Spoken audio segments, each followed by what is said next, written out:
qué condiciones daríamos antibióticos en un botulismo?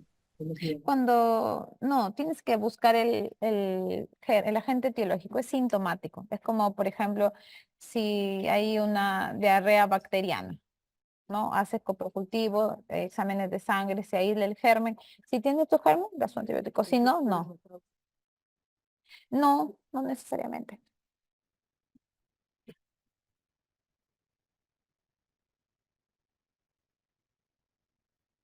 Hola.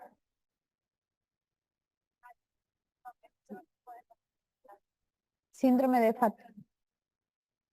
Por el tiempo. La miastenia gravis tiende a ser con una duración no tan crónica como la fatiga crónica, ¿no? La fatiga crónica no tiene una debilidad que mejora. Ese paciente está fatigado. O sea, tiene dolor también. Miastenia gravis no hemos descrito dolor, ¿no? Hay el curso temporal, los síntomas autonómicos que también lo pueden acompañar, que no hay fatiga crónica, la etiología autoinmune. Un paciente cuando tenemos sospecha de miastenia, le buscamos algunas otras comorbilidades, ¿no? Paraneoplásicas también, que no están en el otro caso, ¿no? De fatiga crónica. Por último, la prueba terapéutica. Si le damos piridostigmina y vemos que mejora, de hecho que no será fatiga crónica, ¿no? Entonces hay varias diferencias. Hola.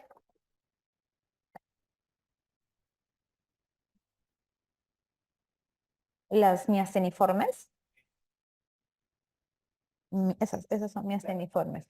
Eh, no. La pregunta de su compañero es que si las patologías miasteniformes son reversibles al 100%.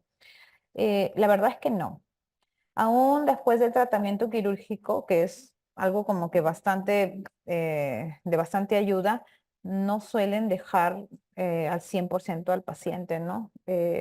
Son pacientes crónicos que van a tomar sus dosis de piridostigmina a largo plazo. No me gusta usar el término para toda la vida, pero sí, es a largo plazo. Pero se maneja, ¿no? Son pacientes que viven con ello, pueden tener sus hijos, normal. Sí, entonces creo que vamos a abrir el chat. Ah, no, faltan 6 minutos. ¿Alguien tiene alguna pregunta?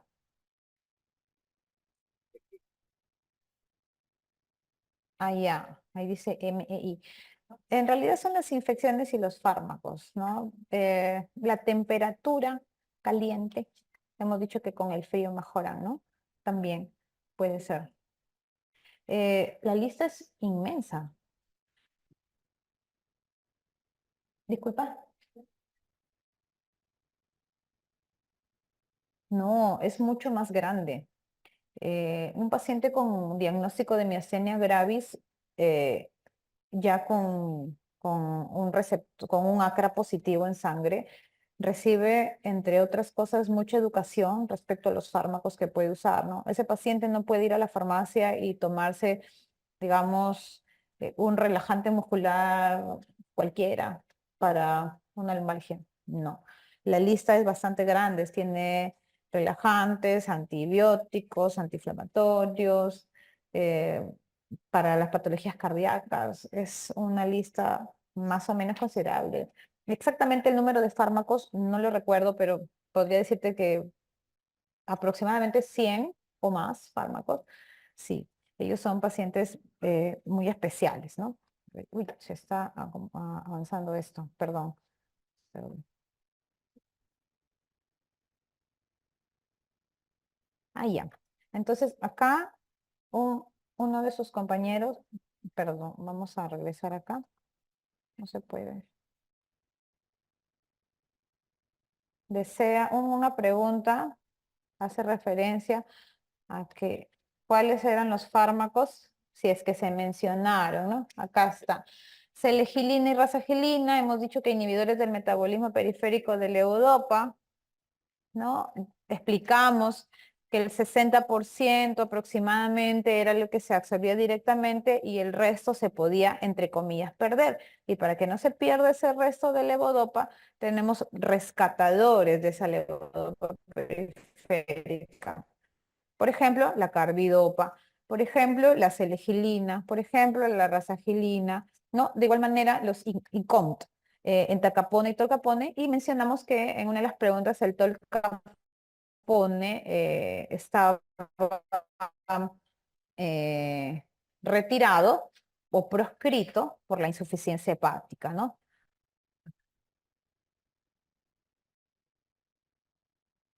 ¿Hay alguna diferencia entre la enfermedad de Parkinson y el síndrome parkinsoniano? Claro, la enfermedad de Parkinson es una entidad nosológica, ¿no? Un tipo de. En cambio, el síndrome parkinsoniano es algo que se parece, pero que no necesariamente es Parkinson. Claro que son diferencias. Buenas noches. ¿Podría dar un ejemplo de paciente robot de botulismo?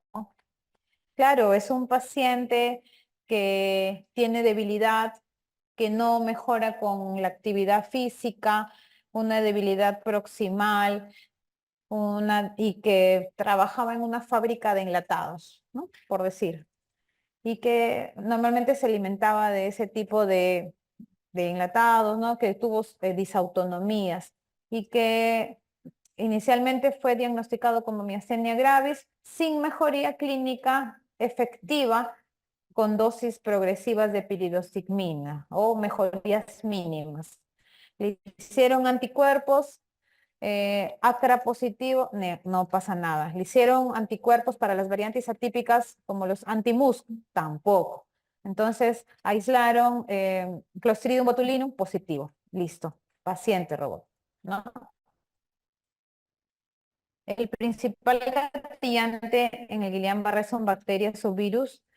Eh, Generalmente se describe el Campylobacter jejuni, la similitud entre la constitución de la pared del germen con nuestros nervios periféricos. ¿Es posible encontrar nivel sensitivo? No. Eso es un diagnóstico diferencial, ¿no? Cuando evaluamos a un paciente con Guillain-Barré, ese paciente no afecta esfínteres, ese paciente no tiene nivel sensitivo. Si es que lo tuviera, me alejo mucho de Guillain-Barré y pienso en una mielitis transversa.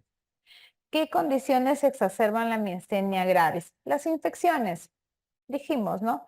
Las infecciones, todo tipo de infecciones. Por ejemplo, voy a mencionar algo real, ¿no? Tengo un pacientito adulto mayor, varón, eh, que no sabía que tenía miastenia gravis, ACRA positivo, había vivido con este síntoma de debilidad toda su vida y tenía un hijito universitario, ingeniero ambiental, algo así, que adquirió tuberculosis. Este hijo estuvo hospitalizado en mi centro y el señor se iba a visitarlo.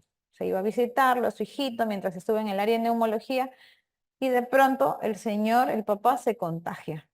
Y la respuesta del paciente, del padre, ante esa infección por TBC fue desastrosa, ¿no? Este señor, UCI, ventilador mecánico, inmunoglobulina, y todos estábamos, no, los neumólogos ya estaban en otra, o sea, fue bien complicado, hasta que ampliamos anamnesis y por ahí salió el dato de que él venía con esta fatiga crónica, ¿no? Una tuberculosis que a estas alturas es bastante manejable por otros pacientes sin trastornos autoinmunes. Al señor casi le cuesta la vida, ¿no? Cómo una infección que actualmente se maneja puede ser tan desastrosa en un paciente con un desorden autoinmune versus otro, ¿no? Entonces, ese es un ejemplo para que ustedes vean cuál es el grado de gravedad o de compromiso clínico que tiene un paciente en general, con trastornos autoinmunes, ¿no? Pero sobre todo con miastenia, porque miastenia, cuando hace crisis, compromete mucho el músculo respiratorio. Después de los 5 años de tratamiento con levodopa, ¿debo retirarla por complicaciones del Parkinson? ¿Cuáles son esas complicaciones con qué puedo continuar el tratamiento? No, no debes retirar. Lo que se dice en la clase es que generalmente aparecen complicaciones, pero puedes tener un paciente con 10 años en una buena dosis sin complicaciones, con 20 años sin complicaciones. Las complicaciones son los movimientos, ¿no? Exacerbados, las discinesias, y si eso sucede, ¿qué se hace? Se retira. Y si ya lo retiro, ¿qué hago? ¿Nuevamente dejo a mi paciente rígido? No, reiniciamos la levodopa, o sea, borrón y cuenta nueva. Empezamos de cero, así es. ¿Podría explicar Miller-Fisher con qué tiempo de uso y dosis sulpiride puede ocasionar parkinsonismo? No tenemos parkinsonismos con sulpiride necesariamente, ¿no? Eso lo hemos mencionado para los fármacos de primera línea. Ahora, ¿podría explicar Miller-Fisher? Sí, lo dijimos, ¿no? Es una triada: oftalmoparesia, ataxia y arreflexia. La arreflexia significa sin reflejos. Ataxia es la incoordinación de movimientos tipo cerebelosos, ¿no? Más o menos así. Y la oftalmoparesia significa la debilidad o la falta de movimientos totales en los músculos de los ojitos. Recto externo, recto interno, oblicuo mayor, oblicuo menor. Entonces, eso es la triada de Miller-Fisher, ¿no? Vamos a retroceder un poquito. Un paciente con diagnóstico de miastenia ocular, un ratito, con glaucoma, con cuadro de hemianopsia homónima. ¿A qué se debería esa hemianopsia? Así como Gabriela Vélez, buenas noches, así como planteas la pregunta, eh, en verdad me parece que está un poquito incompleta, ¿no? ¿Tiene miastenia ocular y por miastenia ocular podría tener hemianopsia? No, hemos dicho que la miastenia ocular causa diplopia, ¿no? No hemos mencionado necesariamente hemianopsia. Hemianopsia es la pérdida de un campo, ¿no? De un campo visual. Hemianopsia temporal, hemianopsia nasal, y el glaucoma tampoco tiene mucho que ver. Si me dices así, una paciente con miastenia con glaucoma que presenta un cuadro ocasional, ocasional significa que viene la hemianopsia y se va. Un poco extraño, ¿no? Yo diría, con un cuadro súbito de hemianopsia, de repente, yo podría pensar que es un infarto, pero no necesariamente por un glaucoma en contexto de una miastenia. Me parece que por ahí hay una pequeña confusión en el planteamiento de ese cuadro. Después de los 5 años con levodopa, no, esto ya lo respondimos. ¿Podría explicar nuevamente la vía de los ganglios basales? Oh, por Dios, Diana Chiclayo. Ok, vamos a explicarte, Diana, la vía de los ganglios basales. Corteza en red, la corteza envía información al estriado, que es caudado más putamen, del estriado al pálido externo y pálido interno, que conforman la vía directa e indirecta, núcleo subtalámico de Luis, tálamo, corteza. Puerta de entrada, estriado, input zone. Puerta de salida, tálamo, output zone. Ahí lo tienes, Diana.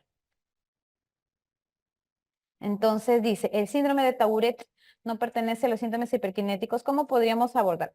Esta pregunta, que hice, lo conversábamos justo en el receso, ¿no? Tourette se describe un poquito en los pacientes que tienen vocablos inapropiados, digamos como malas palabras, algo así, ¿no? Que es diferente a disartria y que es diferente a sonidos guturales. Más o menos así es el diferencia. ¿Cómo se puede diferenciar la enfermedad por cuerpos de Lewy de la enfermedad de Huntington? Diagnóstico anatomopatológico, ¿ya? Esto no hay mucha clínica, que digamos. ¿Qué condiciones exacerban la miastenia graves? Infecciones, temperaturas altas, ¿no? Fármacos. Dije que la lista es bastante amplia y extensa. ¿Es posible encontrar un nivel sensitivo? Uy, esto creo que ya lo respondimos. No, no es, si es que encontramos el nivel sensitivo, me alejo de Guillain. ¿Cuál sería el fármaco de primera línea en insomnio en un paciente con enfermedad de Parkinson? Ya. Solemos usar antidepresivos, solemos usar inductores del sueño, que son los fármacos Z, como el Solpidem, en lo primero, mirtazapina. La misma gabapentina también nos puede ayudar. Primera, segunda y tercera línea. Cualquier cosa que no sea benzodiazepinas. ¿Ya? ¿Qué manejo de la enfermedad de Huntington, atetosis y corea? El manejo farmacológico en estas 3 patologías es sintomático, jóvenes. No existe un fármaco especial para Huntington, un fármaco especial para atetosis, un fármaco especial para corea. Si el paciente tiene rigidez, pues le daré un fármaco que me ayude a bajar la rigidez. Si tiene contractura, puedo dar orfenadrina, si tiene parestesias, gabapentina, pregabalina. Tengo que trabajar con las dosis, tengo que eh, ayudarme con de repente antidepresivos tricíclicos, ¿no? Es un manejo muy especial de cada uno de ellos. Como creo que también dije en algún momento, esto es como una receta de cocina. Nunca jamás va a ser igual un manejo de un paciente con otro paciente, de un médico con el de otro, porque es muy sintomático, es muy individualizado, ¿no? Y si ese paciente tiene Huntington y su clínica es sutil y le duele la cabeza, pues le daré para el dolor de cabeza, ¿no? Algo así. ¿Cuál es el principal gatillo? Ay, no, esto ya lo vimos. Medicamentos, esto también ya lo vimos. Esto también ya lo vimos, creo que estoy retrocediendo. Ok. Acá hay una pregunta grande de Juliet. Da respuesta a ganglios basales. ¿Podría explicarnos, por favor, varón de 47 años, movimientos corporales involuntarios? Esto lo dijimos en la clase, ¿no? Un grito como pato. Yo les expliqué el porqué de mi respuesta, ¿no? Y la respuesta era corteza frontal. ¿Por qué?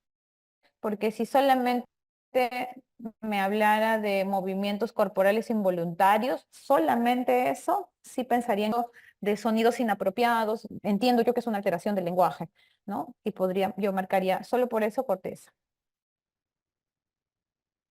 Esto también ya lo respondimos. En el caso de deterioro cognitivo por benzodiazepinas, ¿después de cuánto tiempo de uso se puede ver esa consecuencia? Es crónico. Si un paciente usa 1 o 2 pastillas al día, digamos a los 5 años. Si un paciente usa 4 pastillas al día, baja, ¿no? Como tiene más dosis, a los 2, 3 años. Así, más o menos. ¿Para qué utilizamos la flunarizina? Vértigo, también tenemos profilaxis de migraña. Esos son sus usos. ¿Qué? ¿Va a continuar con coma? Sí, claro que voy a continuar. Alain Vera, claro que sí. En la siguiente clase. Por favor, ¿puede repetir cuáles son los hallazgos en el electroencefalograma es Gillian con G, ¿ya? No es William Barré. Anoxal. ¿Y cuál es desmielinizante? Chicos, por favor, el electroencefalograma yo no he mencionado en esta clase. Electroencefalograma, actividad neurológica cerebral. Hemos dicho electromiografía. Esto sí me llama la atención, por favor. Axonal, disminución de amplitud. Desmielinizante, latencias aumentadas. Eso es algo, digamos, muy puntual porque los hallazgos son un abanico, ¿no? Pero lo que les digo es lo más importante.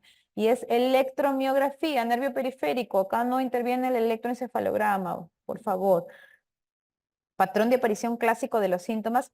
Sí, los 3 que mencionamos, ¿no? Bradicinesia, rigidez, temblor en reposo. ¿Por qué se da piridostigmina si el problema está en el receptor de acetilcolina? O también hay problema. Se da piridostigmina como coadyuvante, porque no tenemos un fármaco que sea un reconstructor de los receptores posinápticos, para decirlo así, ¿no? Entonces, como no tenemos eso, tenemos que dar algo que inhiba a la enzima que destruye. Si tengo poca acetilcolina, o si tengo una acetilcolina que no me funciona porque no llega a su destino y se metaboliza y se destruye, entonces tengo que coadyuvarme con un fármaco que inhiba esa destrucción, ¿no? No tengo un fármaco que regenere mis receptores posinápticos. Por eso, ¿en cuánto tiempo inician los trastornos del equilibrio? Em, Igual, ¿no? Depende mucho del paciente. Puede ser a los 2 años, al año, puede ser que los tenía hace tiempo y el paciente era sedentario y nunca lo manifestó, pero no es un síntoma de inicio, no es que de frente va a empezar con trastorno del equilibrio, eso no, eso es un síntoma mediano a tardío, ¿no? ¿Se puede repetir el manejo de la crisis miasténica? El manejo de crisis miasténica es muy sencillo. Es con piridostigmina como inhibidor de la acetilcolinesterasa. Tenemos corticoides como prednisona, también se usa satioprina. Tenemos sintomáticos y si hace una crisis como tal, es igual que en Guillain-Barré. ¿no? Plasmaféresis o inmunoglobulina. Y ya dijimos que en este caso no hay una temporalidad, va a ser según la disponibilidad que tengamos en el caso clínico. ¿Qué medicamentos desencadenarían la miastenia gravis? Por ejemplo, la cefalosporina. Hay muchas preguntas sobre esto, ¿no? Chicos, sobre los medicamentos de miastenia gravis, la lista es casi de 100 fármacos. Entonces, es poco probable que nos memoricemos los 100 fármacos. Eh, Está la información disponible, pero yo repito lo que dije acá hace un rato, ¿no? Tenemos antibióticos, tenemos analgésicos, relajantes musculares, tenemos eh, un abanico bastante grande, chicos. Entonces, uno de los más frecuentes es la ceftriaxona, ¿no? Por ejemplo, porque los pacientes lamentablemente aún se automedican algunos. Si sabemos que el timo involuciona, de todas maneras se tiene que evaluar. Claro, porque estamos hablando de una patología, ¿no? Si el timo involuciona, no necesariamente eso va a suceder en un paciente con un trastorno autoinmune, porque si se hubiera involucionado, entonces ¿cómo va a producir los anticuerpos en el paciente, ¿no? Se supone que ese paciente en el cual sospechamos miastenia no fue beneficiado de una involución tímica. Entonces sí o sí lo tengo que evaluar. ¿Qué examen diagnóstico se puede utilizar para síndrome de Miller-Fisher? Lo mismo que para para el Guillain-Barré clásico, pero sobre todo es clínico. En las patologías periféricas y en las miasteniformes, nuestra primera sospecha es clínica. Los exámenes diagnósticos principal es electromiografía, son solo un apoyo. No es que yo sospecho Miller-Fisher y le voy a hacer electromiografía. No, si hemos dicho que Miller-Fisher tiene oftalmoparesia, ataxia y arreflexia, ¿me servirá la electromiografía en ese caso? No, no, la oftalmoparesia se evalúa clínicamente, la ataxia se evalúa clínicamente y la reflexia también. No existe un examen diagnóstico para que me diga que mis reflejos están alterados. No, entonces es cuestión de conceptos y de razonamiento. Si sabemos que Miller-Fisher tiene 3 criterios clínicos, entonces el examen diagnóstico es clínico. El test del UPDRS y el on-off. El test del UPDRS es un test que evalúa síntomas motores y síntomas no motores de Parkinson. Tiene como 120 y tantas preguntas que se hace en la primera evaluación de consulta externa de un paciente para graduar el grado, ¿no? En que puede tener. Por ejemplo, me sale 45. En la siguiente consulta, con el mismo evaluador, porque es bastante subjetivo, le vuelvo a hacer y me sale 20. Quiere decir que hubo una cierta mejoría, ¿no? Eh, si es que ese test de UPDRS es distinto, o sea, lo hago hoy día yo y en la otra evaluación le hace otro médico, las evaluaciones no son muy efectivas, o sea, no es de mucha utilidad. Entonces, es muy subjetivo, tiene que ser por el mismo evaluador. Y el on-off hace referencia a la prendida y apagada, o sea, o la mejoría y al empeoramiento que tiene el paciente cuando toma o cuando no toma su medicamento. Esto ya lo respondimos. ¿Esto qué? En Guillain-Barré menciona que la paciente tiene antecedentes de infección viral, pero si la causa es más frecuente por Campylobacter. Yo no dije que sea solamente viral y tampoco dije que sea Campylobacter, dije agente infeccioso y que se ha descrito con mayor frecuencia Campylobacter, ¿ya? ¿Por qué no se dan benzodiazepinas? Porque causa deterioro cognitivo. ¿Cuál es el tratamiento? Propanolol es el tratamiento de temblor esencial, ¿ya? Esto no lo voy a leer, que no era hasta las 7, es. Listo.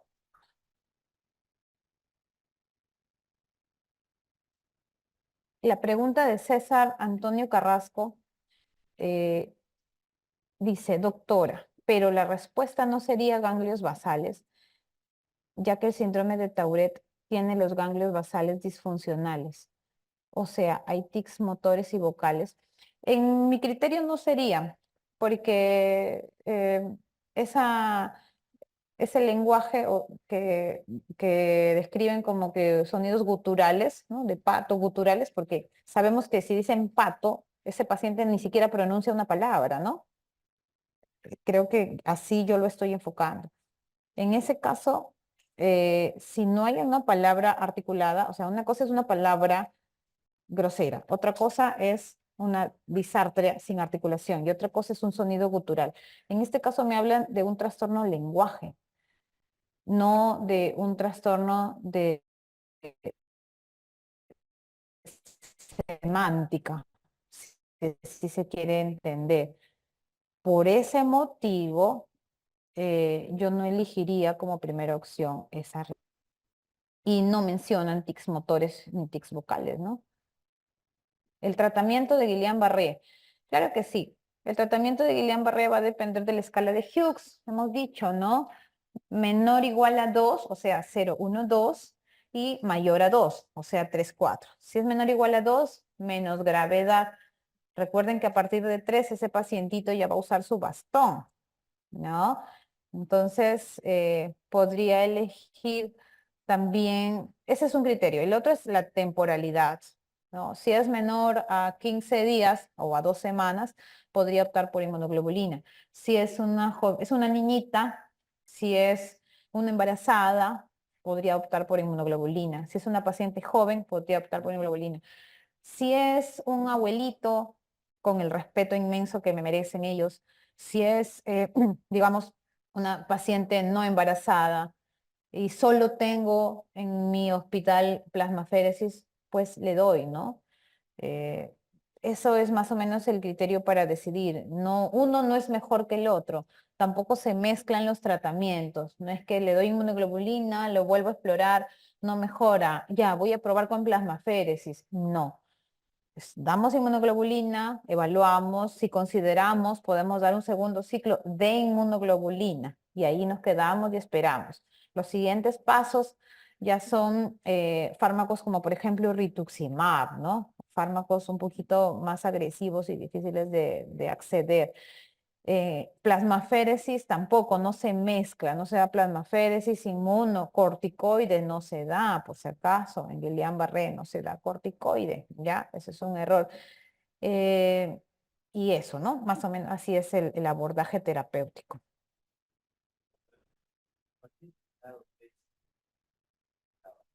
Sí, por gravedad. A partir de grado 3 se considera el paciente con pronóstico delicado y es mejor hospitalizarlo. Es correcto.